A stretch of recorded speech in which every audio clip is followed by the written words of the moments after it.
فالمهم قال لي مالكش دعوه باللي انا شفته، يعني انت بيسالني انا السؤال، بيقول لي انا عايزك انت تجاوب، انت قصرت ولا ما قصرتش؟ قلت له لا والله انا ما قصرتش. قال لي انا عملت اللي عليك. قلت له اه. قال لي متاكد؟ قلت له اه متاكد، انا عملت اللي عليا وتعبت. قال لي خلاص.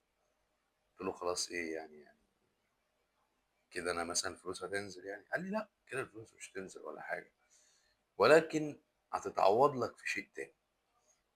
انت عملت اللي عليك وما قصرتش والحاجه دي ما جاتش، خلاص يبقى دوت كده مش رزقك ولا نصيبك، وهتلاقي ان ربنا بيعوضك في اشياء تانية انت هتشوفها فيما بعد. فاهم شيء اللي انا عايز ان انا اعلمه لك، انك تعمل اللي عليك ايا كان وفي اي مكان.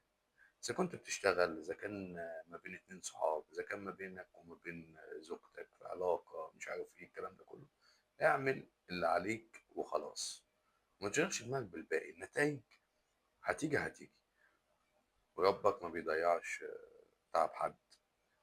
ولو حد مثلا ما شافش تعبك او ما قدروش او ما قدرش مجهودك او ما شافش اللي انت بتعمله او بتسويه، ربك شايف. فانت دايما خليك اعمل اللي عليك فقط لا غير. ما تقدرتش في المكان اللي انت فيه، عادي يا سيدي، لو في قدام منك مكان تاني روح، هتلاقي العوض وهتلاقي الخير في اماكن تانية كتير.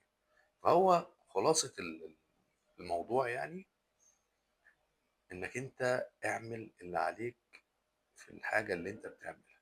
اللي عليك اعمله فقط لا غير، ما تعملش اكتر منه، عشان لما تيجي انت تقعد مع نفسك في الاخر ما تقولش انا لو كنت عملت كذا ما كانش حصل كذا، اصل انا قصرت، اصل انا اللي ما اجتهدتش، اصل انا اللي ما ذاكرتش، اصل انا اللي ما اشتغلتش، اصل انا اللي ما تعبتش.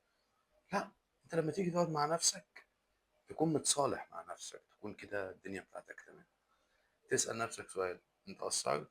لا والله ما قصرتش.